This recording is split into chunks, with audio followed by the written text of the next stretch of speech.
The summer heat clung to the air in little whinging, but Harry Potter lay awake in bed, drenched in cold sweat. His scar burned a familiar, sharp pain that sent shivers down his spine. It had been a dream, yet it had felt more like a vision, one so vivid that Harry could still hear the voices echoing in his mind. In the darkness of a large, decaying house, Lord Voldemort had been speaking in his cold, high-pitched voice. His pale, snake-like face had been half-shrouded in the dim light of a flickering fire, his long fingers tapping impatiently against his chair. Before him knelt two figures, Wormtail, better known as Peter Pettigrew, the man who had betrayed Harry's parents, and another, a younger man whose sharp, eager face was unfamiliar. Voldemort had addressed him as Barty Crouch, and from the way he had spoken, it was clear that both men were playing crucial roles in something sinister. They spoke of plans in motion, of waiting for the right time, and of a missing piece that would ensure Voldemort's return to power. But the conversation had been interrupted. An old man, Frank Bryce, had been lurking outside the room, listening to every word. The moment Voldemort realized they were being watched, he uttered the Avada Kedavra curse, and Bryce crumpled to the floor, lifeless. Harry had woken up gasping, his scar searing with pain. His fingers instinctively brushed over it as he sat upright in his small, cramped bedroom at number 4, Privet Drive. This wasn't just an ordinary nightmare. His scar had only ever hurt when Voldemort was nearby or when something connected to him was happening. Panic gnawed at him. He had to tell someone. With no other way to reach Dumbledore, Harry grabbed a piece of parchment and scribbled a hurried letter to Ron Weasley. Had a weird dream. My scar hurt. Voldemort was talking to Wormtail about something big. Do you think it means anything? He tied the note to Hedwig's leg, sending his snowy owl off into the night, hoping that Ron or someone would have an answer. Days passed with no response, and Harry was left alone with his thoughts, feeling trapped as the Dursleys ignored him. Then, finally, salvation arrived in the form of a letter from Ron. The Weasleys were taking him to the Quidditch World Cup. Dad got tickets from work. We're picking you up soon. Pack your things. Excitement surged through Harry.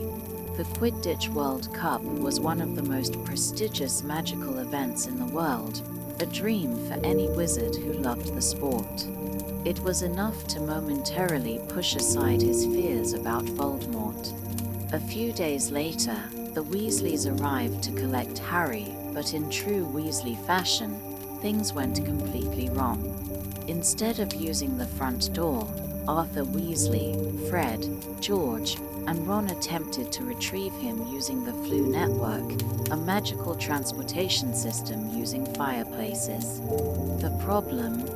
The Dursleys had a completely blocked up fireplace, leading to an explosion of bricks and dust as the Weasleys blasted their way into the living room.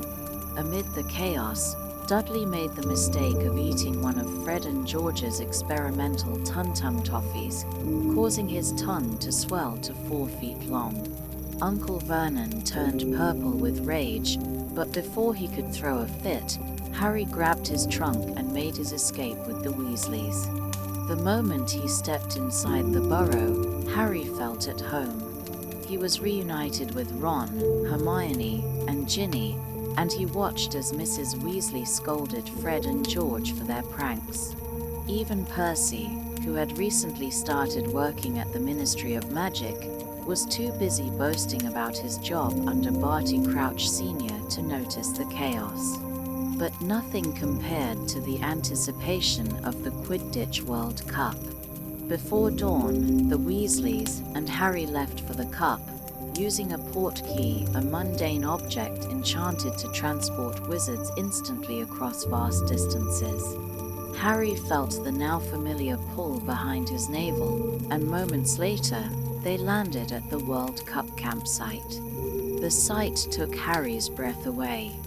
Thousands of witches and wizards had gathered, their tents adorned with banners, floating muskets, and magical lights. The atmosphere was electrifying. Leprechauns tossed gold into the air for Ireland, while Bulgaria's supporters waved flags emblazoned with Viktor Krum's face, the world's most famous seeker. As the match began, the entire stadium erupted in roars of excitement. The game was fast and ruthless, with Ireland's chasers outplaying Bulgaria at every turn. But it was Krum who stole the show. His flying was breathtaking, and despite his team's disadvantage, he managed to catch the golden snitch, ending the game with a final score of Ireland 170, Bulgaria 160. The celebrations that followed were wild and full of magic. Fireworks exploded in the sky, and wizards partied late into the night. But as the festivities died down, something went horribly wrong. Screams echoed through the night. Shadows moved between the tents. Then, chaos erupted. A group of hooded figures, Death Eaters, stormed the campsite, levitating a Muggle family into the air and sending spells of destruction across the grounds. Fear swept through the crowd as wizards fled in terror. Harry, Ron, and Hermione were separated from the Weasleys as they scrambled for safety. Then, a bright green skull with a serpent for a tongue appeared in the sky, the dark mark, Voldemort's symbol. A chill ran down Harry's spine. It was the first time in 13 years that the mark had been seen. Wizards froze in fear, their faces reflecting the horrors of the past. The mere sight of it was enough to send shockwaves through the wizarding world. Ministry officials arrived in a frenzy, desperate to find out who had conjured the dark mark. To Harry's shock, they discovered that the spell had been cast using his wand, which had gone missing during the chaos. Worse still, they found a house elf, Winky, belonging to Barty Crouch Sr., holding the wand. Though Winky was blamed and dismissed, the truth remained unclear. Someone had stolen Harry's wand to cast the dark mark. As the wizards regrouped and the ministry attempted to downplay the events, Harry knew this was no mere prank. The Death Eaters had emerged from hiding, and the dark mark was a message, a signal that Voldemort's followers were still out there, waiting. The world had shifted, and deep inside, Harry sensed that his 4th year at Hogwarts would be unlike anything he had ever faced before. The Triwizard Tournament was about to begin, bringing challenges, dangers, and betrayals that would test Harry like never before. And the storm was only just beginning. The Hogwarts Express rumbled through the countryside, carrying students back to Hogwarts for another year of magic and mystery. Unlike previous years, the air inside the compartments buzzed with anticipation and rumors about the upcoming Triwizard Tournament.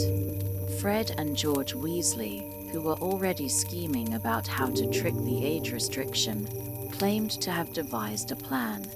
Meanwhile, Ron was already debating whether Viktor Krum, Bulgaria's star seeker, would be Durmstrang's champion. Harry listened to it all, but his mind still drifted back to the dark mark at the World Cup. The sight of it had left an imprint in his mind, and the fact that his wand had been used to summon it remained an unsolved mystery. Someone had deliberately stolen it to cast that spell, someone who knew what it meant. The train reached Hogsmeade Station, and the students disembarked into the cool evening air. Hagrid was noticeably absent from greeting the first years, replaced by a strict-looking witch named Professor Grobleplank. This was the first sign that something was amiss. As they reached the castle, the sense of excitement only grew, and speculation about the Triwizard Tournament spread through every house table. After the sorting ceremony, Dumbledore stood to make the long-awaited announcement. The moment he mentioned the Triwizard Tournament, the Great Hall erupted into whispers and gasps. It was a legendary event, one that had not taken place for over 100 years due to its deadly nature. Dumbledore continued, explaining that 3 champions, one from each competing school, would be selected by the Goblet of Fire to participate in a series of tasks, testing their magical skill, intelligence, and bravery. However, he quickly shut down any underage hopefuls by revealing that only students aged 17 or older could enter, preventing younger students from facing the deadly risks that past champions had encountered. This announcement was met with outrage, especially from Fred and George, who were already whispering about ways to bypass the restriction. Despite Dumbledore's warnings about the dangers of the tournament, students were thrilled at the prospect of seeing such a prestigious event unfold within Hogwarts itself. Then came another surprise, the arrival of the 2 competing schools. That very night, students from Beauxbaton's Academy of Magic and Durmstrang Institute made their dramatic entrance. The Beauxbaton students, led by Madame Maxim, glided into the hall with elegance, their light blue silk uniforms shimmering as they moved. Their presence was accompanied by a strange air of mystery, as though their magic operated differently than that of Hogwarts. But it was Durmstrang's arrival that made the biggest impact. Karkaroff, the headmaster, strode in with an intimidating air, followed by his students, among them none other than Victor Crumb himself. The sight of Crumb, an international Quidditch star, among students their own age sent waves of excitement and admiration through the hall. After the feast, the Goblet of Fire was brought forward. The enchanted cup, flickering with blue flames, would serve as the unbiased judge, selecting 1 champion from each school. Students would have 1 day to submit their names, and at the end of that time, the champions would be chosen. As the Great Hall emptied, Fred and George couldn't stop talking about ways to enter despite not meeting the age requirement. "We've got it all planned," Fred said, grinning. "Aging potion. Just a little sip, and we'll be 17 in the eyes of the goblet." The next day, students lined up to submit their names, some confidently striding forward, others nervously hesitating before dropping their parchments into the goblet's blue flames. Fred and George made a grand show of drinking their aging potion before dramatically stepping over Dumbledore's age line, only to be flung backward by an invisible force, sprouting long white beards in the process. Laughter echoed throughout the Great Hall as their failed attempt made it clear that the goblet could not be fooled. The excitement reached a fever pitch as the evening of the selection arrived. The Great Hall was packed with students waiting to see who would be chosen. Dumbledore stood beside the Goblet of Fire as its blue flames turned red, signaling that it had made its decision. Silence filled the room as the first parchment shot into the air, and Dumbledore caught it. "The Durmstrang champion," he read, "is Victor Crumb." Applause erupted. It was no surprise, Crumb was one of the most talented young wizards in the world. The Durmstrang students cheered wildly as he walked up to accept his place. The flames flared again, and the second name emerged. "The champion for Beauxbatons," Dumbledore announced, "is Fleur Delacour, a beautiful girl with silvery blonde hair and an air of effortless grace rose from the Beauxbatons table. As she walked toward the front, many of the male students gazed in awe, entranced by her presence. Finally, the flames rose once more, and the parchment for Hogwarts champion emerged. The Hogwarts champion is Cedric Diggory. A thunderous round of applause erupted from the Hufflepuff table. Cedric, tall and athletic, was one of the most well-liked students at Hogwarts, and his selection was met with cheers and admiration. But just as everyone thought the selection was over, the goblet flared again. Gasps filled the hall as the flames turned red one more time. A final parchment shot into the air, and Dumbledore caught it. His eyes narrowed as he read the name aloud. Harry Potter. The room fell silent. For a moment, Harry thought he had misheard. Every eye in the great hall turned toward him. Whispers broke out as students began murmuring in confusion and disbelief. Harry's stomach dropped. He hadn't put his name in the goblet, he wasn't even 17. Dumbledore's piercing gaze fell upon him, and McGonagall looked stunned. Harry Potter, Dumbledore repeated. Please come forward. Every step toward the front felt unreal. Ron and Hermione's wide-eyed expressions mirrored his own disbelief. The room was filled with a mixture of shock and anger. Many of the older students looked furious. They had fought to enter, but here was Harry, who hadn't even submitted his name, being chosen by the goblet itself. As he stepped forward, standing next to Cedric, Fleur, and Crumb, the weight of what had just happened settled over him. He was the fourth champion. Something was wrong. The goblet was only supposed to select 3 champions. Someone had put Harry's name in without his knowledge. But the most terrifying part, the goblet had accepted it, which meant, whether he wanted to or not, Harry Potter had to compete. The Great Hall remained eerily silent. The sound of the flames inside the Goblet of Fire flickered faintly in the background, but no one spoke. Every eye in the room was fixed on Harry, as if waiting for him to deny it, to call it a mistake. His heartbeat pounded in his ears as he tried to process what had just happened. He had not put his name in the goblet. He knew that for certain. But somehow, it had chosen him. Dumbledore's voice broke through the silence. Harry Potter, please come forward. His feet felt like lead as he stepped toward the front of the hall. He could feel the weight of the stairs, the mixture of disbelief, anger, and confusion radiating from the students around him. From the Gryffindor table, Ron sat frozen, his expression unreadable. Hermione's brows were knitted together, her lips pressed tightly in worry. Harry passed by the Durmstrang and Beauxbaton students, who looked equally puzzled. Fleur Delacour's silver blue eyes narrowed slightly as she watched him. Victor Crumb, his face mostly unreadable, exchanged a glance with his headmaster, Igor Karkaroff. Cedric Diggory, already standing near the other champions, looked just as stunned as Harry felt.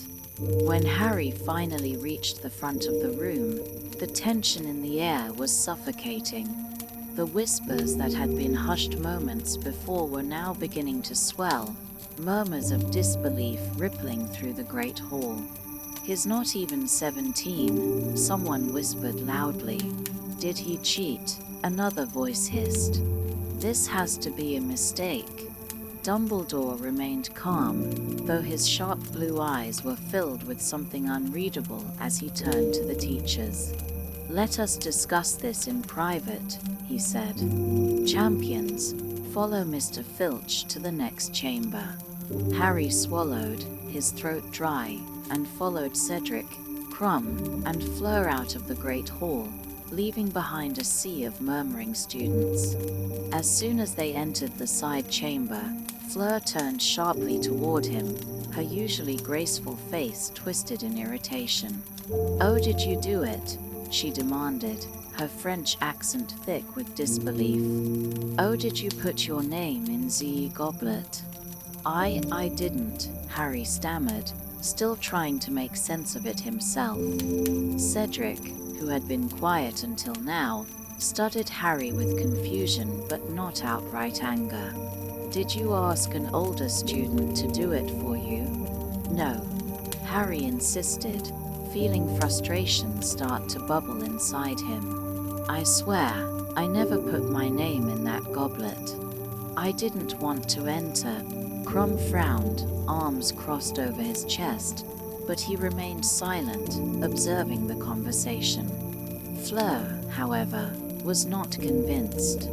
You must have done something, she snapped. The goblet does not just choose at random. Before Harry could respond, the door opened, and the Hogwarts professors entered, followed closely by Igor Karkaroff, Madame Maxim, and Ludo Bagman, a former Quidditch player turned ministry official. The last to enter was Bartemius Crouch, his expression unreadable, his manner crisp and formal. What is the meaning of this? Karkaroff barked immediately, his sharp eyes scanning the room before settling on Dumbledore. This tournament is strictly for 3 champions. We agreed to that. How is it possible that this boy's name has been chosen? That is what we are here to determine, Dumbledore said evenly, turning to the goblet. The enchanted flames had already dimmed, their purpose fulfilled. The Goblet of Fire is a powerful magical object, it does not make mistakes. That boy put his name in himself, Karkaroff snapped, pointing a finger at Harry. Or someone did it for him. This is an outrage. He is too young, he cannot compete. The goblet selection is binding, Crouch said, his voice level but firm. If his name was chosen, he is now a champion. There is no backing out. Silence filled the chamber. Harry's stomach twisted as the weight of those words sank in. No backing out. That is ridiculous, Madame Maxim said, folding her arms. He cannot possibly be expected to compete against fully grown wizards. Dumbledore turned to Harry, his gaze sharp and questioning. Harry, did you put your name in the Goblet of Fire? No, Harry said quickly, shaking his head. I swear, I didn't. Did you ask an older student to do it for you? No. Dumbledore studied him for a long moment before turning to the others. It seems clear to me that Harry is telling the truth. Karkaroff scoffed. Or he is a very good liar. McGonagall, who had been quiet up until now, spoke up, her voice firm and protective. Harry would never cheat. If his name is in that goblet, then someone else put it there. And that is what we should be investigating. That may be true, Crouch said, his voice grave, but it does not change the fact that Harry Potter has been selected. As per the ancient magic that governs the goblet, he is now a legally bound participant. Withdrawing is not an option. Harry felt like the floor had just disappeared beneath him. He was trapped in a tournament he never signed up for, a competition filled with tasks that had been deemed too dangerous for anyone under 17. Excellent, excellent. Ludo Bagman suddenly spoke up, his usually cheerful face showing no concern for Harry's predicament. Well, no sense in arguing over what's already happened. The best course of action now is to prepare our champions for the first task. Harry barely heard the rest of the conversation. He felt detached, as if the entire room was spinning around him. How could this have happened? Who had done this? As the meeting ended and the professors dismissed them, Harry followed Cedric, Krum, and Fleur out of the chamber. The moment they stepped into the hall, Cedric turned to him, his face unreadable. You didn't really put your name in, did you? No, Harry said, exhausted. Cedric nodded slowly. Well, good luck, then. With that, he walked off toward the Hufflepuff common room, leaving Harry alone. Ron and Hermione were waiting for him in the Gryffindor common room. As soon as he stepped through the portrait hole, the entire room erupted into cheers, but not the kind he wanted. "They're treating me like I wanted this," he muttered, sinking into a chair. Hermione sat beside him, her expression filled with concern. "Harry, this doesn't make sense. Someone had to have put your name in." "Yeah," Harry muttered darkly. "But why?" Across the room, Ron stood apart, his arms crossed. His expression was one Harry hadn't seen before: doubt. "Ron," Harry said, standing up, "you don't believe me?" Ron hesitated for a long moment before shrugging. "I dunno, Harry. I mean, if you didn't want to enter, why didn't you tell them to take your name out?" Harry stared at him. "Because I can't, Ron," he snapped. "I don't have a choice." Ron shook his head, his face closing off. "Convenient," he muttered.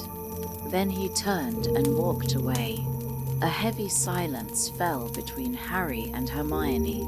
"He'll come around," Hermione said quickly. "He's just being stupid." Harry didn't answer. Deep down, he wasn't so sure. For the first time in his life, Ron Weasley, his best friend, didn't believe him. And that hurt more than anything.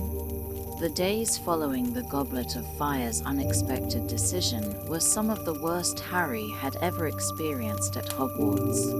He had faced danger before: basilisks, dementors, and even Voldemort himself, but nothing had prepared him for the sheer hostility he now endured from his classmates.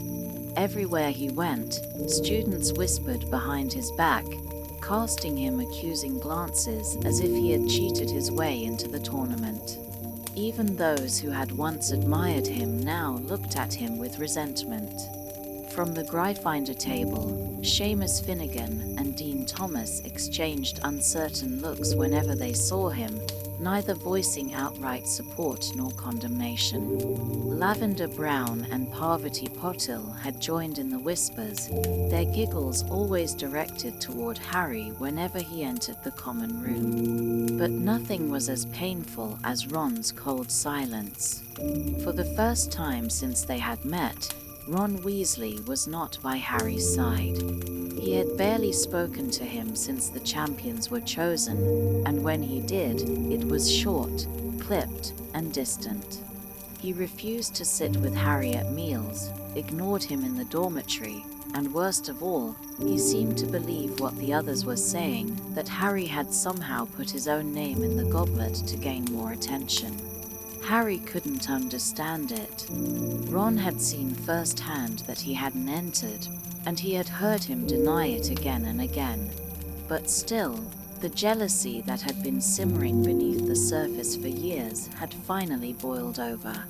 One evening in the Gryffindor common room, Harry finally lost his patience. He had endured enough silent glares, and he was sick of the wall of coldness between them.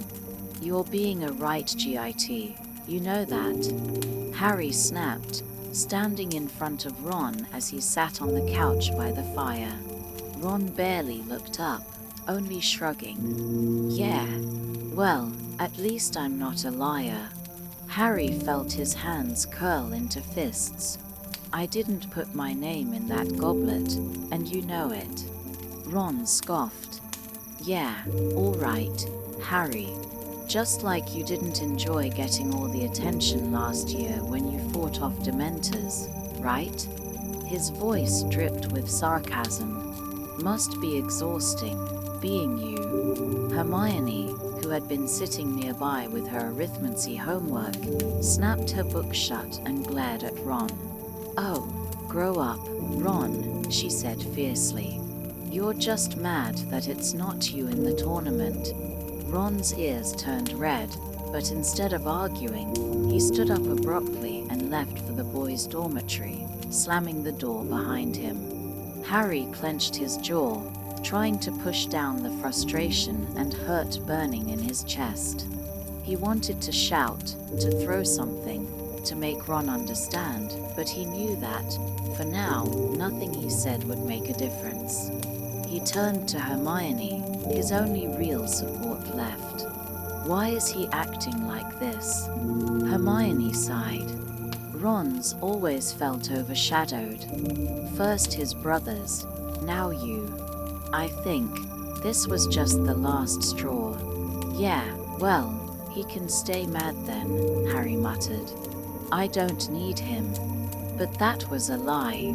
He did need him. And that was what hurt the most. The first Triwizard Tournament meeting took place in a private chamber, where all 4 champions were gathered to receive their first real instructions. Harry entered the room with an uneasy feeling twisting in his stomach. He wasn't supposed to be here. He hadn't signed up for this. Ludo Bagman greeted them enthusiastically, his wide grin entirely unfazed by the tension in the room. Ah, our champions. Now, don't look so grim, it's going to be a fantastic tournament. Fleur Delica crossed her arms, her blue eyes flashing irritably. You ave not explained o etapined, she said, clearly still unconvinced that Harry hadn't cheated. Bagman waved a hand dismissively. Well, the goblet has spoken. No use dwelling on that now, is there? Let's focus on the exciting bit. The champions listened in tense silence as Bagman explained that the first task would test their courage and resourcefulness. It was designed to push them to their limits and prepare them for the dangers ahead. Madame Maxim and Karkaroff both exchanged knowing looks, and it was clear that the headmasters already had some idea of what was coming. The first task will take place on November 24th, Bagman continued, and you are not allowed any outside help. The whole point is to see how well you can handle unexpected situations on your own. Harry stiffened. That didn't bode well. After the meeting, Cedric Diggory, who had been quiet throughout, turned to Harry. If you didn't put your name in, he said seriously, someone else did. Have you thought about who? Harry hesitated. He had thought about it, of course he had. But who would want him in this tournament? More importantly, who had the ability to trick the Goblet of Fire into selecting a 4th champion? Cedric nodded, sensing Harry's doubt. Be careful, he warned. Something's off about this. Harry nodded. Yeah, I know. The days leading up to the first task were miserable. The entire school seemed to be against him. Even within Gryffindor, the support was divided. Some, like Seamus and Dean, seemed unsure of what to believe. Others, like the younger students, were thrilled to have a Hogwarts champion they could look up to. But many of the older students were furious, particularly those who had wanted to enter the tournament themselves. Malfoy, of course, took every opportunity to mock Harry.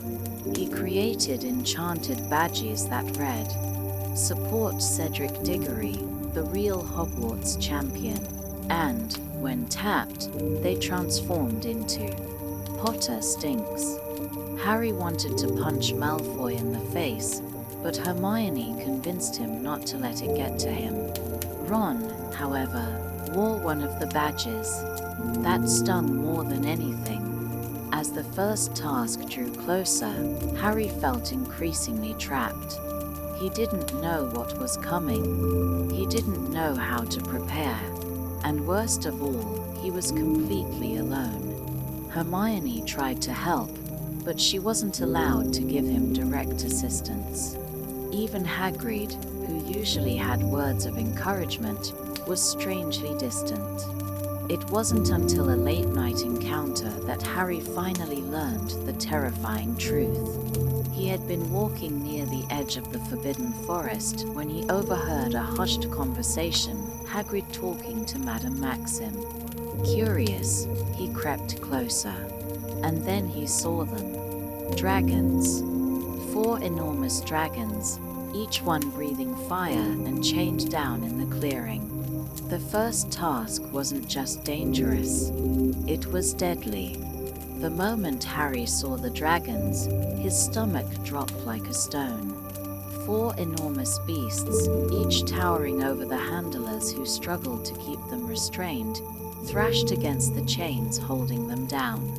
Their scaled bodies glistened in the moonlight, their eyes burned like molten gold, and even from a distance, Harry could feel the waves of heat radiating from their bodies. He couldn't believe what he was seeing. The first task involved dragons. He felt frozen to the spot, his breath shallow as he took in the terrifying creatures. Their spiked tails swished violently, leaving deep gouges in the earth, their razor-sharp claws tearing at the ground. Hagrid's voice drifted through the night air. "Ain't they beauties, Madam Maxim?" Harry, still hidden behind the trees, gaped at Hagrid in horror. Beauties. Hagrid's love for monstrous creatures knew no bounds. Madam Maxim, who stood beside him, sniffed. "They are dangerous," she said coolly. Harry's mind raced. The first task was just days away. He wasn't prepared for this, no one could be prepared for this. And then a realization hit him like a thunderclap. Cedric didn't know. Fleur didn't know. Krum didn't know. None of the other champions had any idea that they would be facing dragons. Only Harry knew. He had an advantage, but it didn't feel like one. The next morning, Harry's mind was in turmoil. He hadn't slept, and every time he closed his eyes, all he could see were dragons breathing fire, lunging toward him, tearing through his defenses. He needed help. There was only one person who had always helped him when he was in over his head. Someone who knew things most people didn't. He needed Sirius. With Hermione's help, Harry sneaked into an empty classroom late that night and threw some Floo powder into the fireplace. He knelt down, stuck his head into the flames, and felt the strange, swirling sensation as his head traveled through the magical network. He landed in the dark interior of a cave, and in the shadows sat Sirius Black, his face gaunt and worn, but his eyes alert. "Dragons," Harry blurted. "They're using dragons for the first task." Sirius swore under his breath. "I was afraid of this." "You knew?" Harry asked, shocked. "I had a feeling," Sirius said grimly. "Whoever put your name in the goblet didn't do it as a joke, Harry. They want you dead. And dragons, well, they're a good way to start." Harry's stomach twisted painfully. He knew Sirius was right. Someone had deliberately entered him into this tournament, and it wasn't just for laughs. "So what do I do?" Harry asked desperately. Sirius leaned forward, his expression serious. "You need to play to your strengths. You're not the most powerful wizard in the tournament, Harry, but you've got something most of them don't, your flying skills." Harry's eyes widened. His firebolt. Sirius nodded, seeing the realization dawn on Harry's face. "You're a seeker. You're fast. You're agile. You use that. Summon your broom and fly." The day of the first task arrived far too quickly. The cold November air did nothing to calm Harry's nerves as he joined Cedric, Fleur, and Krum in a tent near the arena where the task would take place. Bagman stood before them, looking far too cheerful for a man about to send teenagers to fight dragons. "Right," he said, rubbing his hands together. "Here's how it'll work. Each of you will pull a miniature dragon out of this bag." He held up a small, velvet pouch. "Whichever one you pick, That's the dragon you'll be facing. Your objective: retrieve the golden egg.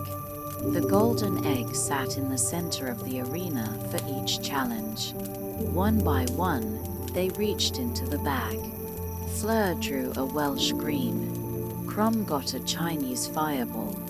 Cedric picked a Swedish short snout. Harry hesitated, then reached inside. His fingers closed around a tiny, spiked dragon. He pulled it out and his heart sank. Hungarian Horntail. He had drawn the most dangerous dragon of them all. Bagman clapped him on the back, oblivious to Harry's growing dread. Tough one, Potter, but I'm sure you'll do fine. Harry barely heard him. His brain was racing. He had one shot. He had to make this work. The roar of the crowd was deafening as Harry stepped into the arena. His stomach twisted painfully, but he forced himself to breathe. Across the rocky enclosure, the Hungarian Horntail stood over its nest, its massive wings half unfurled, its spiked tail twitching dangerously.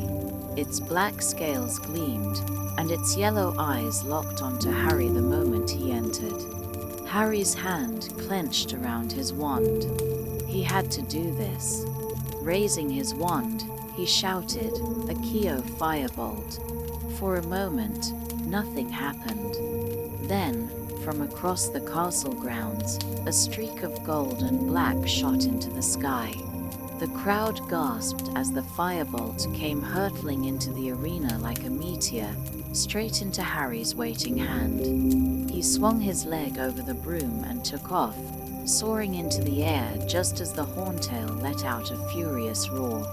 The dragon lunged, its massive claws tearing up the ground where Harry had stood just seconds before. Fire erupted from its mouth, scorching the rocks as Harry spiraled upward, using the speed of the firebolt to stay ahead.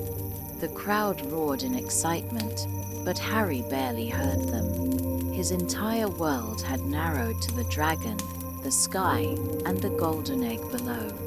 The Horntail snapped its jaws, just inches away from his leg, but Harry rolled to the side, diving lower. The dragon followed, its spiked tail whipping dangerously close. Harry's breath came fast and shallow. He needed to be faster. Dodging left, then right, he led the dragon higher, forcing it to chase him. He needed an opening. He pulled hard on the firebolt, sending himself into a steep dive. The crowd screamed, thinking he had lost control. But at the last possible second, he pulled up sharply, shooting past the Horntail's head straight toward the golden egg. The dragon let out a furious roar, twisting to follow him, but Harry's hand had already closed around the egg. He yanked it free just as the Horntail's tail slammed into the ground, sending rock and dust flying everywhere. The whistle blew. It was over. The crowd erupted, the stands shaking with cheers as Harry landed shakily, his legs barely holding him up. He had done it. Bagman rushed forward, beaming. Brilliant flying, my boy. Absolutely spectacular. Harry barely heard him. His heart still pounded, his hands still shook. Across the arena, Ron was staring at him, his face pale. Their eyes met, and in that moment, Ron finally understood. Harry hadn't wanted this. He never had. And just like that, the wall between them broke. The adrenaline was still pumping through Harry's veins when he left the arena. His hands were shaking, his clothes were covered in dust, and his hair smelled faintly of smoke and dragon fire. But none of that mattered. He had done it. He had survived the Hungarian Horntail. As he stepped away from the arena, he heard thunderous applause behind him, the cheers of the Hogwarts students filling the crisp autumn air. Yet, the sound seemed distant, muffled by the pounding of his heartbeat. His chest rose and fell in heavy breaths, his mind still replaying the moment he had grabbed the golden egg, the near miss of the Horntail's tail, and the way the firebolt had carried him to victory. And then he saw Ron. His best friend stood at the edge of the champion's tent, his expression sheepish and uncertain. Harry slowed his steps, his breath still unsteady. Ron hesitated for only a second before blurting out, "You know what? I reckon someone put your name in that goblet to try and get you killed." Harry stared at him. "You think?" Ron's ears turned red, but there was no malice left in his expression, only guilt and embarrassment. "All right, I was a prat. A total prat," he admitted, scratching the back of his head. I dunno, I thought you might have. You thought I actually wanted to go up against a bloody dragon?" Harry interrupted, raising an eyebrow. Ron grimaced. "Yeah, all right, when you put it that way." A moment of silence stretched between them. Then, as if the weight of the past few weeks collapsed in on itself, Harry grinned and Ron grinned back. And just like that, the rift between them was gone. Hermione, who had been watching nearby, huffed loudly. "Honestly, boys," she muttered, shaking her head, though her expression softened with relief. "About time." The three of them walked back toward the castle together, and for the first time in weeks, Harry felt lighter. Back in Gryffindor Tower, the common room erupted in celebration the moment Harry stepped through the portrait hole. Here he is, the boy who lived. Again, Seamus shouted, raising a butterbeer as if he were toasting Harry's survival. Angelina Johnson and Katie Bell clapped him on the back, Fred and George performed an exaggerated bow, and Lee Jordan was already reenacting Harry's narrow escape from the dragon's tail, complete with sound effects and dramatic arm movements. Even those who had doubted him before seemed to have changed their minds. "All right, Potter," Seamus said, raising an eyebrow. "Maybe you didn't cheat, but you're still mental." "Completely mad," Dean added with a grin. "Either way, you beat a bloody dragon, mate," Fred said, slinging an arm around Harry's shoulders. "We're throwing you a party whether you like it or not." The next few hours were filled with laughter, butterbeer, and shouted retellings of the first task, each one more exaggerated than the last. And for the first time in a long while, Harry felt normal again. The next morning, reality set in. Harry was still a Triwizard champion. He had passed the first task, but two more awaited him, two more dangerous, life-threatening challenges. And then there was the golden egg. It sat at the foot of his bed, gleaming in the morning light, a reminder that he was far from done. At breakfast, Hermione pulled out her usual stack of books, already analyzing potential spells and strategies for whatever lay ahead. "The second task isn't until February, but we need to start thinking about it now," she said. "The egg is the clue, Harry. You have to figure it out." Ron, now fully back to his normal self, rolled his eyes. "Give the bloke a break, Hermione. He just fought off a dragon." But Hermione ignored him, already flipping through pages. "If we figure it out early, we can prepare. The last thing we need is another surprise." "Like the dragon?" Harry muttered. Hermione shot him a pointed look. "Exactly." As the days passed, Harry found himself constantly turning the golden egg over in his hands, wondering what secrets it held. Then, the strangest thing happened. A letter arrived from Sirius. Harry tore it open, scanning the words hurriedly. "Nice flying, kid. Told you your firebolt would come in handy. But listen to me. Don't get comfortable. Someone put you in this tournament for a reason, and I don't think they're done yet. Keep your guard up. Be careful. And whatever you do, trust no one." Harry's stomach tightened. He could almost see Sirius's face, his sharp, wary eyes, the way his expression would darken when talking about the danger surrounding Harry. And the worst part was, Sirius was right. Someone had put Harry's name in the goblet. Someone had planned for him to compete in a tournament meant for older wizards. And now, after barely surviving the first task, Harry knew one thing for certain: this was only the beginning. Whoever had done this was still out there, watching, waiting, and the next challenge was only a few months away. The days following the first task were the best Harry had experienced in weeks. The tension that had weighed him down since the Goblet of Fire had chosen his name had eased slightly, at least among the Gryffindors. The school-wide resentment toward him had not completely vanished, but after watching him fight a dragon, many of the students who had doubted him now looked at him with awe rather than hostility. Even Malfoy had gone strangely quiet. He still sneered whenever Harry walked by, but he had stopped making taunts about Harry faking his way into the tournament. Perhaps watching Harry narrowly escape a dragon's claws had reminded him that this wasn't some game. The golden egg, however, remained a frustrating mystery.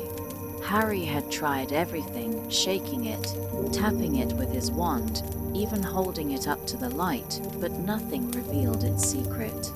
Every time he opened it, the egg let out an ear-splitting screech, a sound so horrible that the Gryffindor common room banned him from trying it indoors. If it's a clue, Ron groaned one evening as Harry tried again, then it's the worst clue in the history of wizardry. You have to look at it differently, Hermione insisted, frowning. There has to be a pattern. Maybe it's a sound-based enchantment. Or maybe it only works in a specific place. Ron rolled his eyes. Maybe the answer is that it's meant to deafen Harry so he can't hear what's trying to kill him in the second task. Harry sighed and snapped the egg shut. The second task was still months away, but the pressure was already building.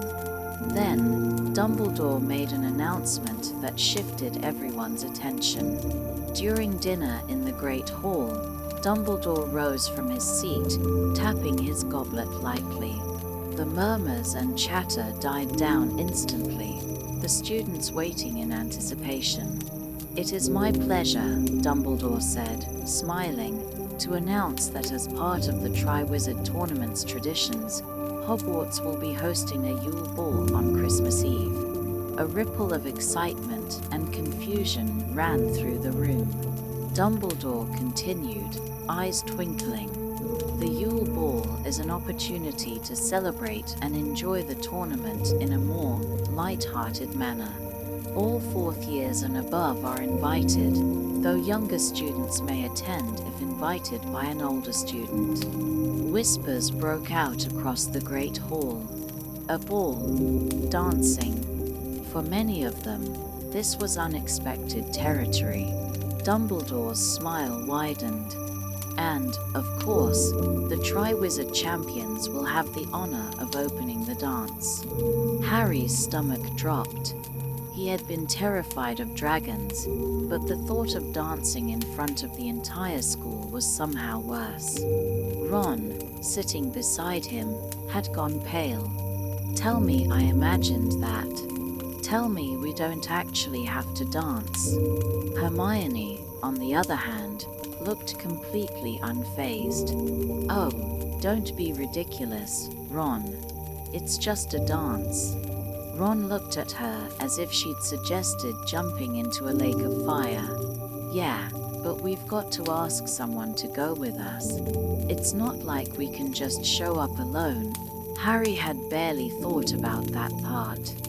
He was already dreading the fact that he'd have to dance in front of everyone, but asking someone to be his date, that was a new nightmare entirely. The next few weeks at Hogwarts were filled with Yule Ball fever. The older students were buzzing with excitement, while the younger ones whispered about who might ask whom. Gryffindor girls giggled in groups, exchanging notes and practicing their charms in preparation. Even the Beauxbatons students seemed to carry themselves with a new air of elegance, their graceful movements making it clear they were used to such grand occasions. But for Harry, Cedric, Krum, and Fleur, there was extra pressure. As champions, they would be leading the first dance, and that meant finding dates sooner rather than later. Fred and George had no trouble at all, already joking about going with mystery dates they refused to reveal. Seamus and Dean had begun making bets on who would get turned down the most. Ron, however, was panicking.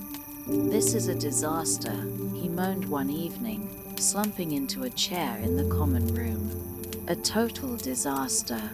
We're running out of time." Harry, who had his own problems, wasn't exactly feeling sympathetic.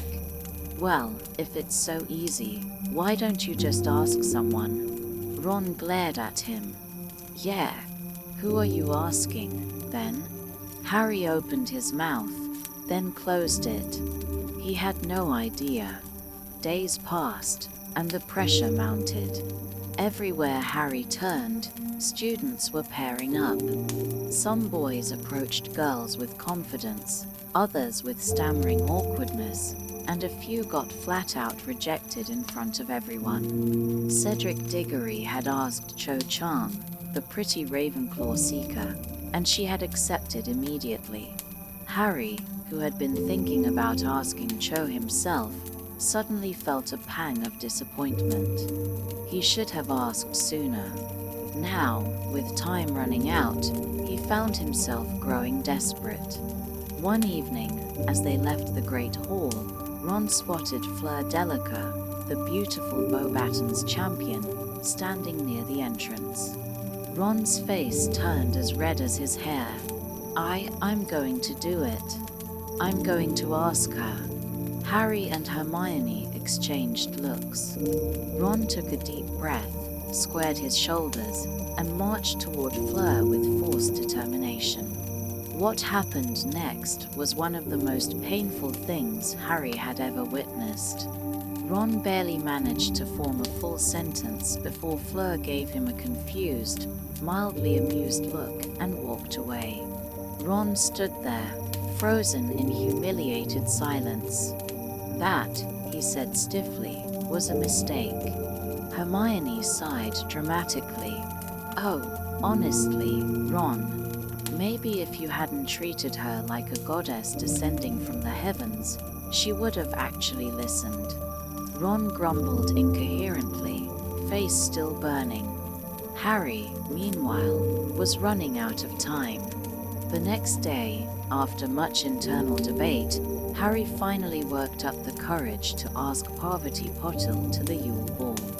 "Sure," she said cheerfully, as if she had been expecting him to ask all along. "But only if Padma gets a date too." Harry, relieved, quickly agreed. With that, the panic was over, but another problem remained: dancing. The realization that he would soon have to dance in front of the entire school made Harry feel like he'd rather face another dragon. And when McGonagall announced that they would be receiving dance lessons, Ron nearly fainted on the spot. The Yule Ball was approaching, and while most students were excited about the upcoming festivities, Harry had a terrible feeling that the tournament was far from his biggest problem. Because in the shadows, something was still watching, waiting. And even though the Yule Ball was meant to be a night of celebration, Harry couldn't shake the feeling that danger was getting closer. The weeks leading up to the Yule Ball were filled with a mixture of excitement, panic, and outright dread, depending on who you asked. For the girls at Hogwarts, the event was thrilling, a chance to wear their finest dress robes, style their hair with enchanted curls, and impress their dates. For the boys, particularly those with zero experience in dancing, it was pure terror. Harry was somewhere in between.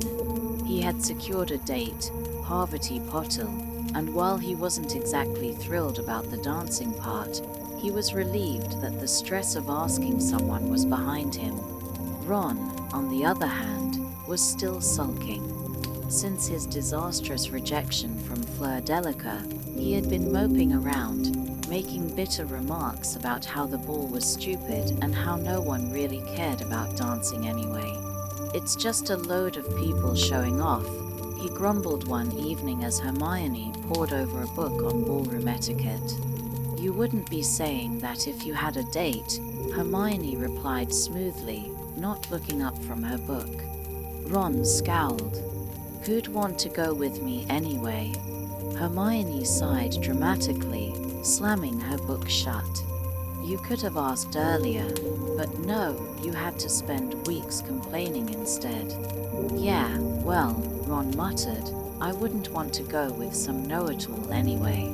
The moment the words left his mouth, he seemed to regret them. Hermione's expression darkened, her eyes flashing with hurt and fury. "Fine," she said coldly. "You won't have to worry about that, then, because I already have a date." Ron sat up straight, looking startled. You do?" Hermione's lips curled into a smug smile. "Yes, and you'll find out who he is on Christmas Eve." She picked up her book, snapped it shut, and stormed off toward the girls' dormitories, leaving Ron staring after her as if he had just been hit with a bludger. Harry sighed. He had a bad feeling about this. Christmas Eve arrived, and Hogwarts had transformed into a place of pure enchantment. The Great Hall had been decorated with glistening icicles.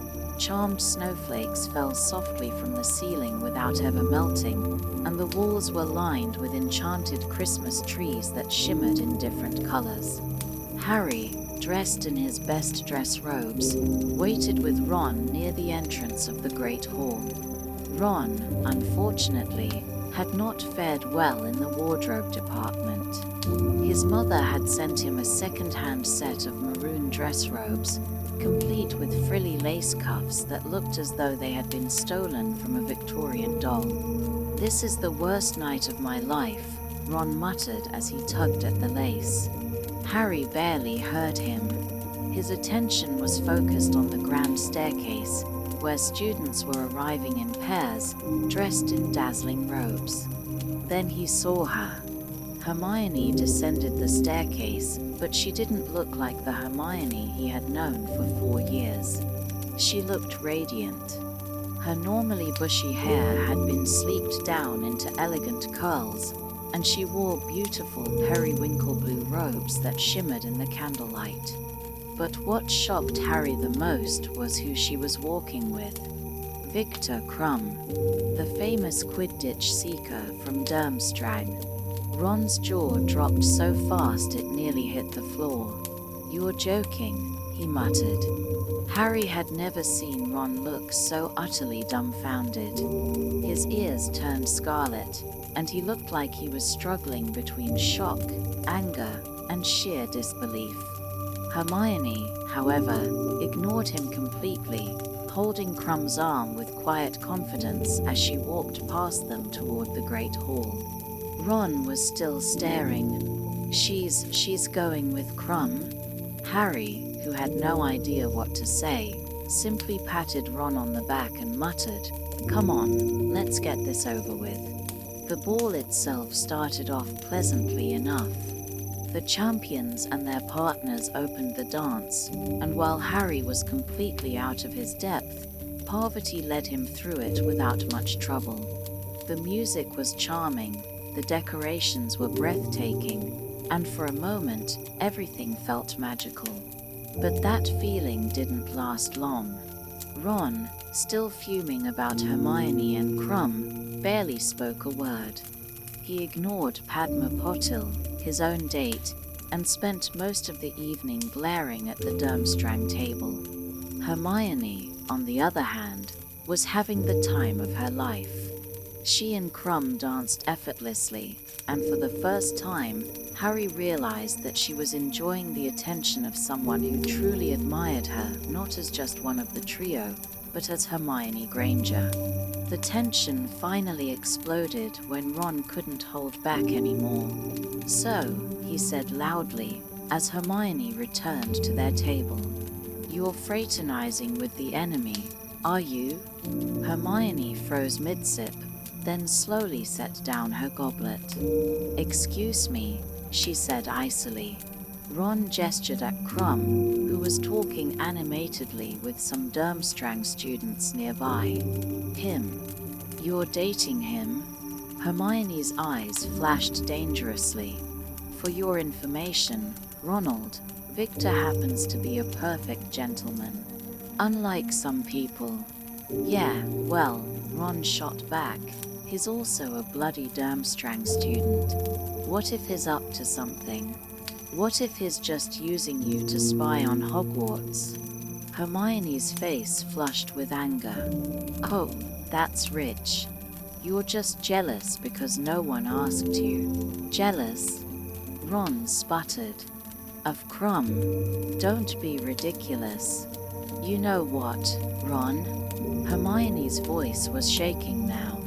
"Next time, instead of sulking and acting like a child, why don't you just ask me yourself?" Ron's face turned from scarlet to white, his mouth opening and closing uselessly. Hermione didn't wait for an answer. She turned on her heel and stormed away, disappearing into the crowd. Harry sat in awkward silence, avoiding Ron's stunned expression. "Brilliant," Ron muttered after a long pause. "Just brilliant." Harry sighed. This was going to be a long night. As the ball wound down, Harry stepped outside for air. The cold night breeze was a welcome relief after the chaos inside. But as he wandered toward the gardens, he overheard a hushed conversation. "Crouch is getting worse. He's not making sense anymore." Harry ducked behind a pillar, his heart pounding. It was Snape and Karkaroff. "I don't know how much longer I can stay here," Karkaroff hissed. "You don't understand what's happening." Snape's voice was calm but dangerous. "I understand perfectly." "You don't," Karkaroff insisted. "The mark is growing darker. It's getting stronger." Harry's blood ran cold. The dark mark. Voldemort's mark. Something was happening, something far bigger than the Triwizard Tournament. And deep down, Harry knew the real danger was still to come. The cold air of the Hogwarts grounds settled into Harry's bones as he stood, hidden in the shadows, listening to Snape and Karkaroff's tense conversation. His breath was barely audible as he strained to hear every word. "You don't understand," Karkaroff hissed, his voice sharp with panic. "The mark is growing darker. It's not just a sign, it's a warning." Snape, however, remained eerily calm. "And what would you have me do about it?" "You know what this means." Karkaroff's voice was bordering on desperation. "They're returning. I have no loyalty to him anymore. I left that life behind. But if it continues to darken, he will know where we are. We will be called." Snape's reply was quiet, but edged with steel. "Then perhaps you should start running now." Karkaroff made a low, frustrated noise before storming off, his robes billowing behind him. Snape remained where he was for a moment, seemingly deep in thought before turning sharply and walking back toward the castle. Harry pressed himself against the pillar, heart pounding. The dark mark, Voldemort's mark, was growing stronger. What did that mean? Had it begun? The thought sent a cold shiver down Harry's spine. The Yule Ball had been meant as a celebration, a night of music, dancing, and laughter. But here, in the freezing December night, the reality of the world outside Hogwarts had slipped through the cracks. Voldemort was moving, and Harry wasn't ready. When Harry returned to the Gryffindor common room, the remnants of the ball had left a mess of half-empty butterbeer bottles, forgotten cloaks, and discarded shoes. The room was empty except for Ron, still sitting near the fireplace, staring into the flames with a sour expression. Harry sat down across from him, but neither spoke for a long time. Finally, Ron muttered, "Reckon I was a bit of a brat, huh?" Harry, though exhausted, smirked. "Just a bit." Ron groaned, rubbing his face. "It's just Crumb. Of all people, Hermione goes with Crumb, and then she acts like I'm the one being ridiculous." Harry raised an eyebrow.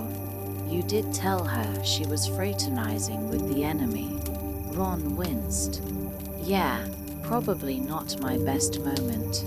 Harry leaned back against the couch. "You should apologize." Ron let out a heavy sigh, muttering, Yeah, I know. But not now. Maybe after she stopped looking like she wants to hex me into oblivion." Harry chuckled, but the sound faded quickly. His mind was still buzzing with what he had overheard outside. Ron noticed the shift. "What's up?" Harry hesitated, then lowered his voice. "I heard Snape and Karkaroff talking outside. They were talking about the Dark Mark." Ron sat up straight. "What? What about it?" Harry exhaled slowly. "Karkaroff's scared. He said it's getting darker. He thinks they're coming back." Ron swallowed hard. "You mean Death Eaters?" Harry nodded. "Voldemort." A long silence stretched between them, and in that moment, whatever tension had been between them before vanished completely. Because now, there were bigger things to worry about. Harry had no doubt about it now. The tournament wasn't just a game. Someone had put his name in that goblet for a reason. And whatever that reason was, it had everything to do with Voldemort. As the new term began, life at Hogwarts settled back into its usual routine, at least for those who weren't participating in a deadly competition. For Harry, the celebrations were over. The second task loomed ahead, and the golden egg still held its mystery. He spent hours turning it over in his hands, shaking it, tapping it with his wand, but nothing helped. Every time he opened it, the horrible screeching sound filled the air, making it impossible to understand anything. Ron, now fully back in best friend mode, did his best to help. "Maybe it's in some kind of code," he suggested one evening. "Like, maybe if you slow the sound down or speed it up, it'll make sense." Or maybe, Hermione interrupted, rolling her eyes, "it's meant to be heard in a specific environment." Harry stared at the egg, frustrated. "But where?" Hermione sighed. "I don't know yet. But we'll figure it out, Harry. We always do." But time was running out, and Harry still had no clue how to prepare. One evening, while heading back to Gryffindor Tower, Harry was stopped by Cedric Diggory. "Potter," Cedric said hesitantly. "Got a minute?" Harry, still feeling slightly irritated that Cedric had Cho Chang as a date to the ball, shrugged. "What's up?" Cedric looked awkward. "Look, I know things have been a bit weird with the tournament and all, but I wanted to say you did really well in the first task." Harry, surprised, nodded. "Thanks. You too." Cedric hesitated. then lowered his voice. "Listen, I think you should take your egg and try opening it in the bath." Harry blinked. "The bath?" Cedric nodded. "Yeah, there's a big prefect's bathroom on the 5th floor. Really nice, loads of bubbles and everything." He stopped himself. "Anyway, just try it there." Harry frowned. "Why are you telling me this?" Cedric shifted uncomfortably. "Because you told me about the dragons," he admitted.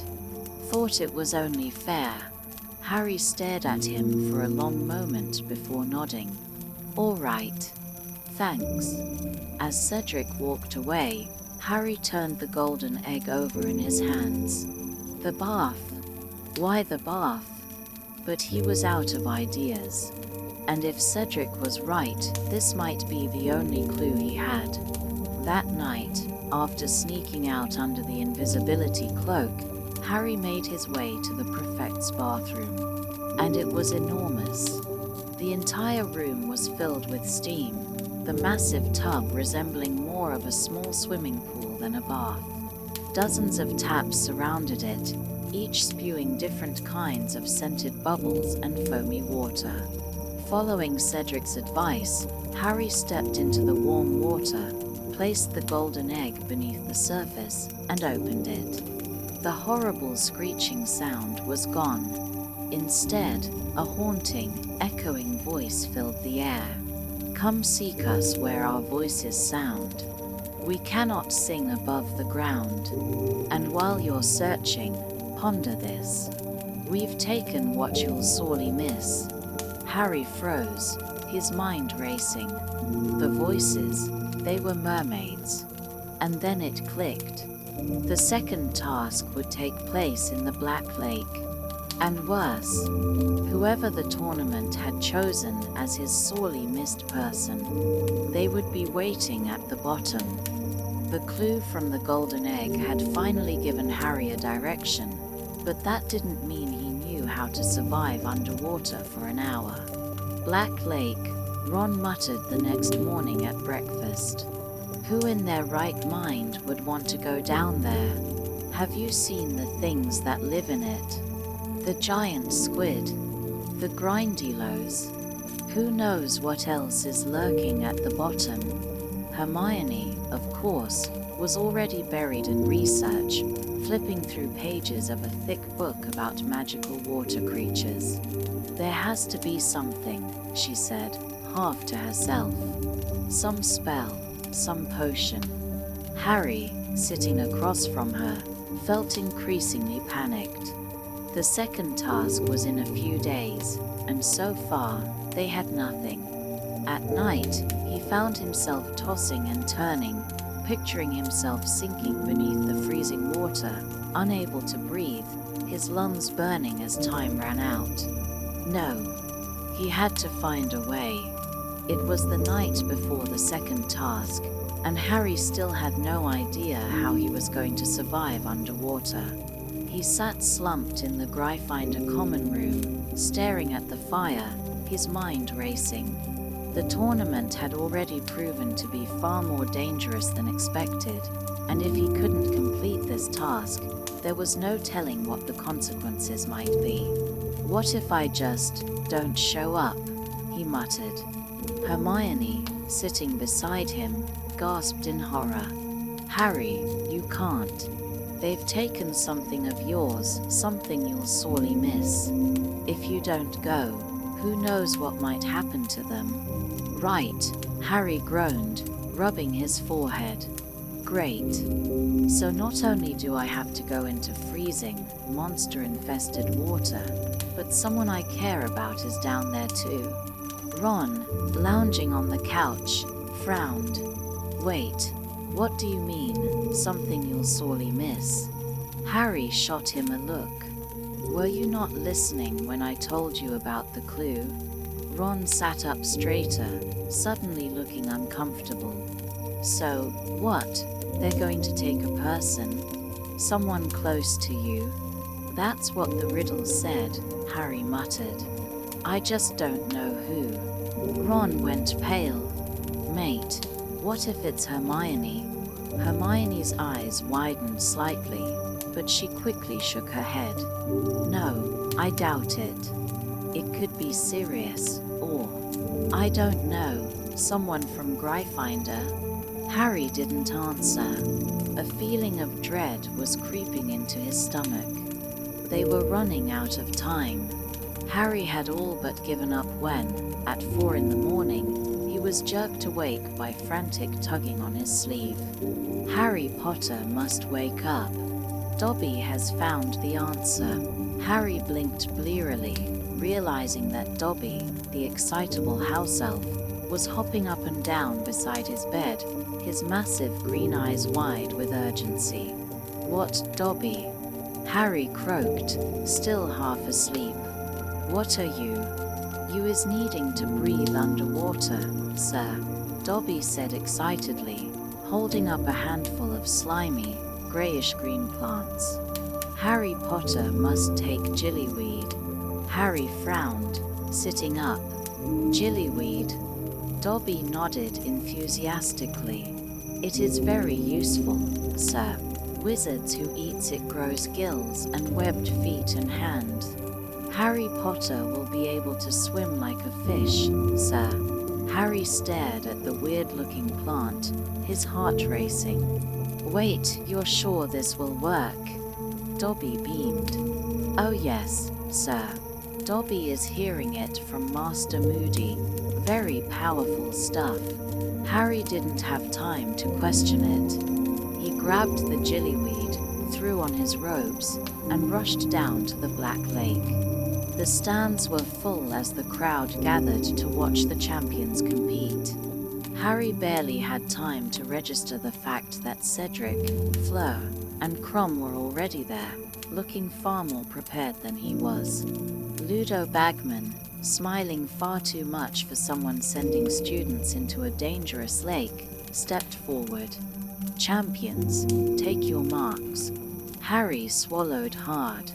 His hands were clammy with nerves. The task is simple. Bagman continued. Retrieve what has been taken from you and return it to the surface before time runs out. You have 1 hour. Ready? A whistle blew. Harry shoved the gillyweed into his mouth. For a second, nothing happened. Then, suddenly, his lungs seized. His throat tightened painfully, and he clawed at his neck, gasping as his skin began to tingle and shift. He felt something sprouting on the sides of his neck. Gills. Water had suddenly become as easy to breathe as air. Harry lunged into the Black Lake, feeling an odd lightness in his limbs as his hands and feet transformed, webbing stretching between his fingers. And then he was swimming faster than he had ever moved before.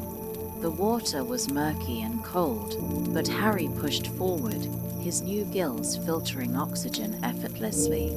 He swam past dense forests of seaweed, past clusters of grindylows, their sharp claws reaching for him but shrinking back when he sped past.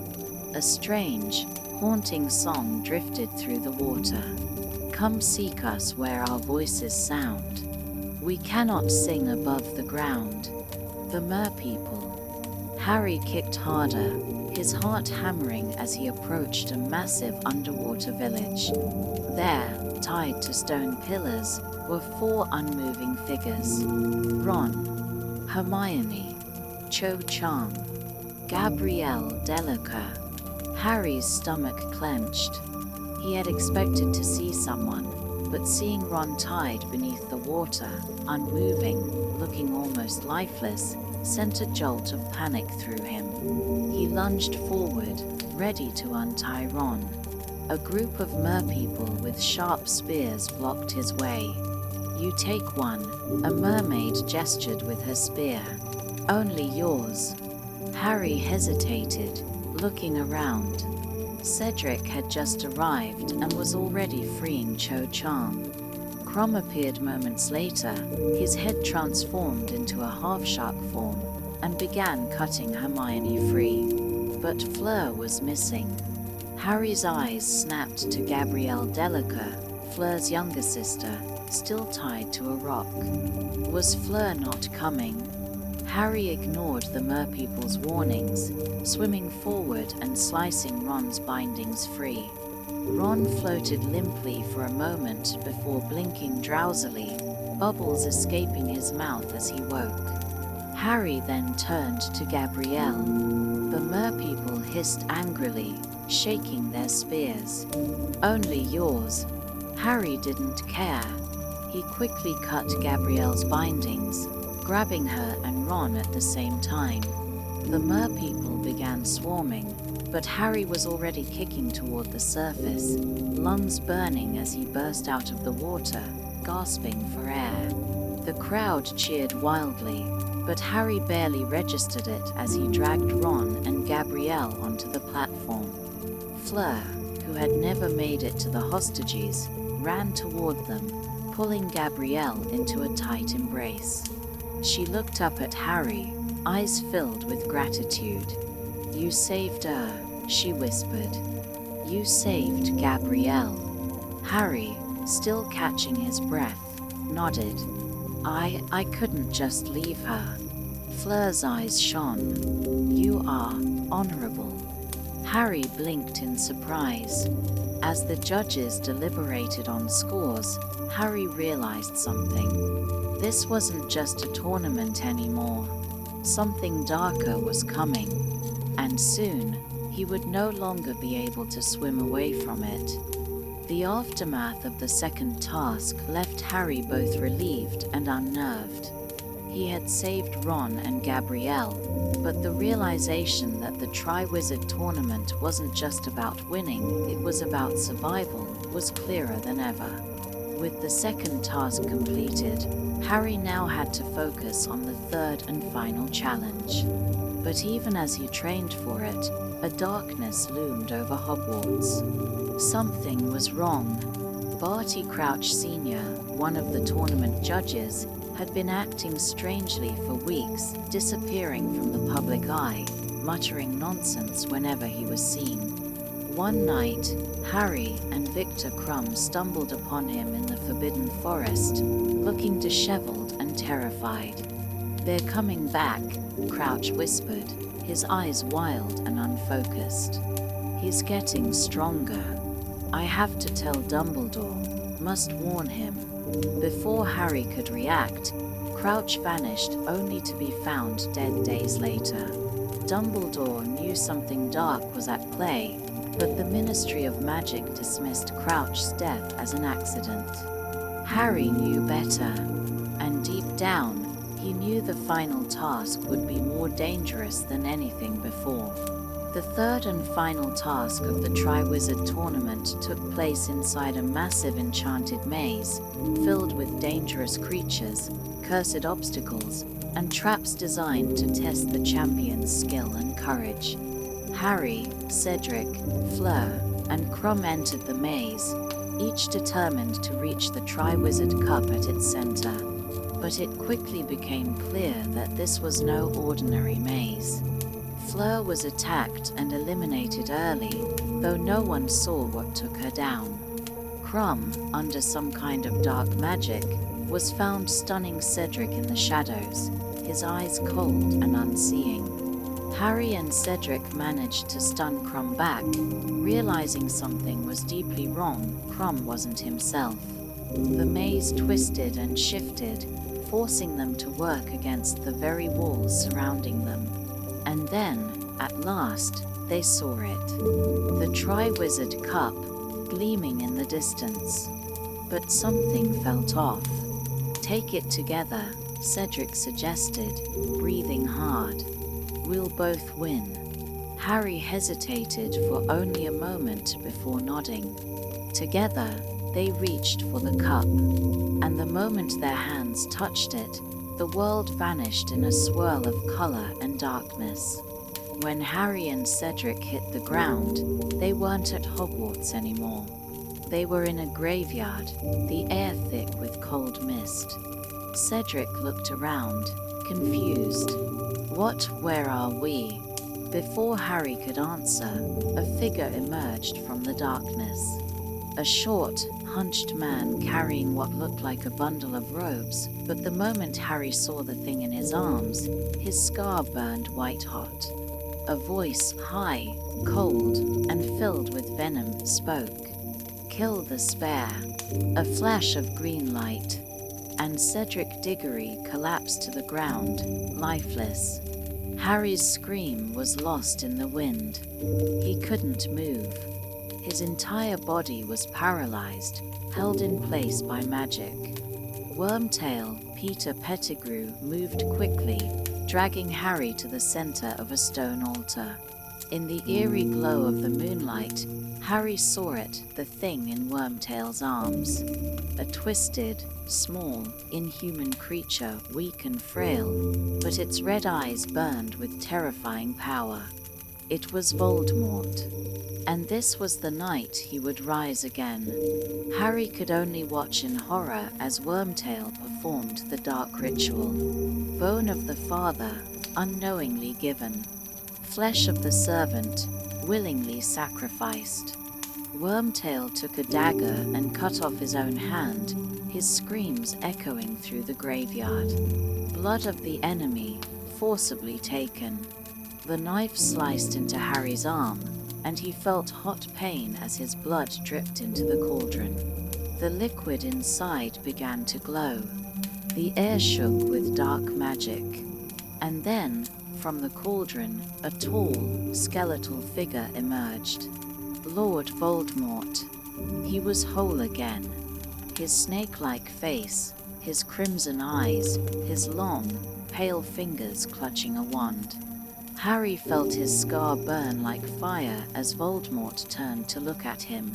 "You have been most useful, Harry Potter," Voldemort murmured. Then he smiled. "Now, let us see how well you can die."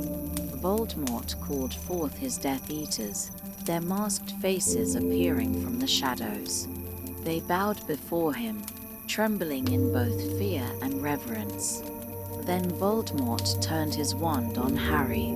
"Let us see what makes you so special." Harry braced himself, gripping his wand tightly, knowing this was his only chance to survive. Crucio. Pain exploded through his body, every nerve in his being burned as though he were on fire. Voldemort laughed. The Death Eaters laughed. Harry clenched his jaw. He would not scream. Voldemort raised his wand again. "Perhaps you'd rather die like your parents." Expelliarmus. Harry barely knew why he shouted it, but the moment his spell collided with Voldemort's curse, something unbelievable happened. The wands connected, a golden thread of magic binding them together, a force that neither Voldemort nor Harry could control. A high, unearthly sound filled the air as golden sparks crackled around them.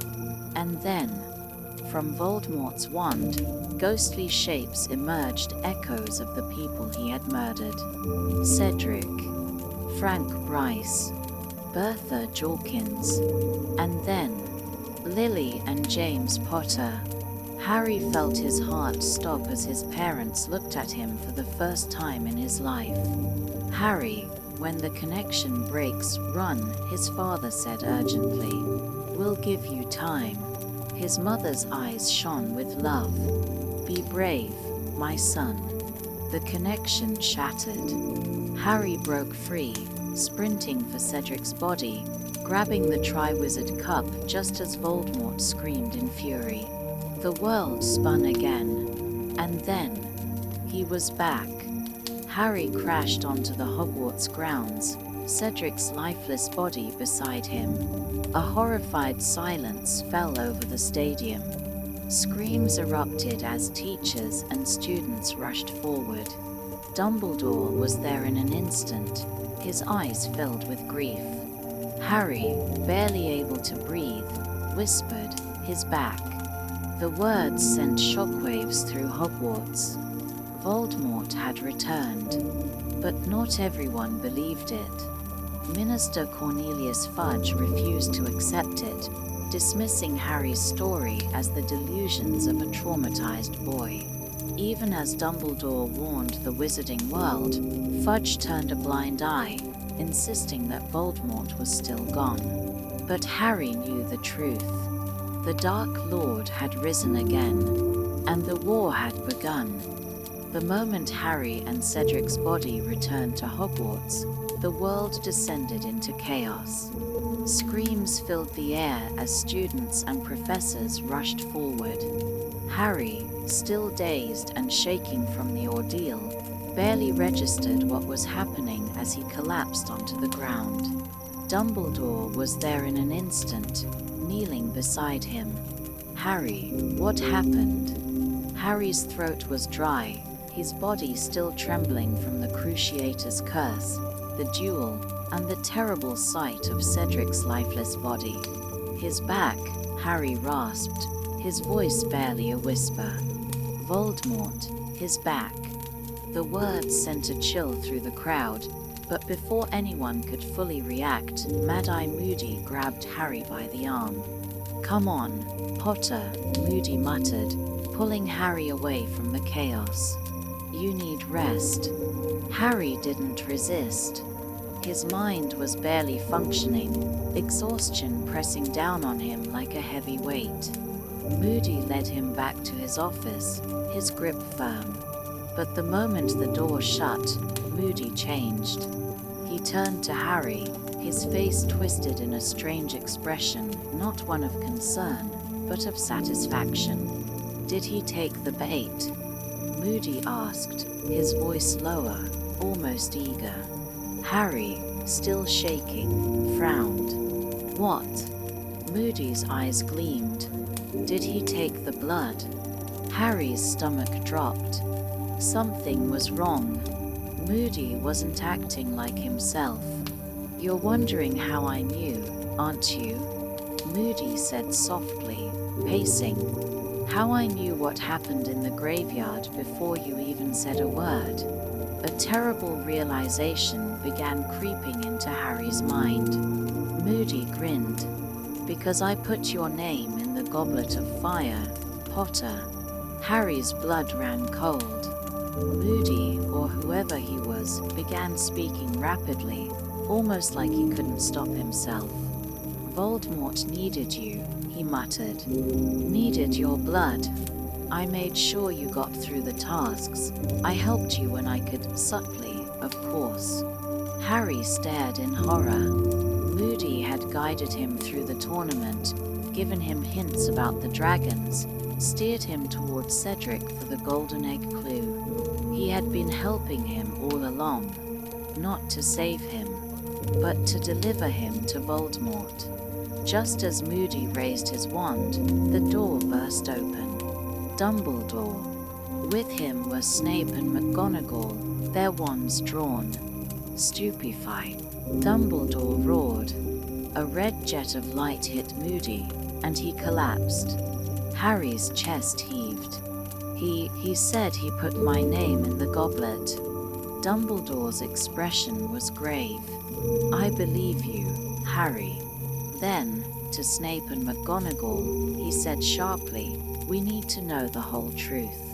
Dumbledore, Snape, and McGonagall forced open Moody's trunk, revealing a deep, dark pit inside. And at the bottom of it, the real Alastair Moody, disheveled, weak, locked inside a magical prison. The Moody Harry had known was an imposter. Using Veritaserum, Snape forced the imposter, Barty Crouch Jr., to tell the truth.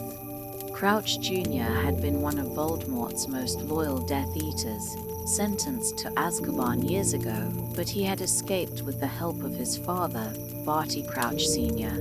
Using Polyjuice Potion, he had impersonated Moody all year, steering the tournament to ensure Harry reached the cup, which had been transfigured into a portkey to deliver him to Voldemort. His plan had worked perfectly, until now. Dumbledore's face was like stone as he listened to the confession. "Voldemort has returned," he said, his voice quiet but firm. Snape and McGonagall exchanged a look of grim understanding. The war had begun again. Despite the overwhelming evidence, Cornelius Fudge, the Minister of Magic, refused to believe Voldemort was back. He dismissed Crouch Jr.'s confession as the ravings of a lunatic, insisted Harry was traumatized and confused, and flat out refused to listen to Dumbledore. Even as Dumbledore warned him, Fudge clung to his denial. If we say you know who is back, panic will spread. Fudge snapped. The Ministry will be thrown into chaos. Voldemort is back whether you accept it or not, Dumbledore said coldly. Fudge ignored him. Instead, he awarded Harry 1,000 galleons for winning the tournament and tried to pretend nothing had happened. The world was about to change, and Fudge was too afraid to see it. The end of the term was a somber one. There was no celebration, no laughter. The Triwizard Tournament had ended in death. Dumbledore stood before the students at the leaving feast, his expression grave and tired. Before we part for the summer, he said, we must acknowledge a great loss. The room was silent as Cedric Diggory's name echoed across the great hall. He was a fine and loyal friend, Dumbledore continued. A good and brave man. And he was murdered by Lord Voldemort. Gasps filled the hall. Fudge might have been afraid to say the truth, but Dumbledore was not. Voldemort has returned, Dumbledore said firmly, his blue eyes burning with certainty. And we must all be prepared to fight. Some students looked terrified. Others looked doubtful. But Harry saw the faces of his friends, Ron, Hermione, the Weasleys, and knew they believed it. The war had begun, and Harry would not run from it. As Harry, Ron, and Hermione boarded the Hogwarts Express, the weight of everything that had happened pressed down on them. They had faced dragons, mermaids, and a deadly maze. Harry had fought Voldemort and survived. Cedric Diggory was dead, and the wizarding world refused to believe the truth. Ron and Hermione sat beside Harry, neither speaking for a long time. Then Hermione said, voice quiet but firm, we'll get through this. Together. Harry nodded, gripping the edge of his seat, because deep down, he knew this was only the beginning. Voldemort was back. And the fight for the future had begun. Harry left Hogwarts that summer knowing that his life would never be the same again. Cedric's death had marked the true return of the Dark Lord. The Ministry refused to believe it. Dumbledore was preparing for war, and Harry Potter would have to be ready because Voldemort would come for him again. But for now, all he could do was go home, wait, and prepare for what was to come. Because the battle wasn't over. It was just beginning.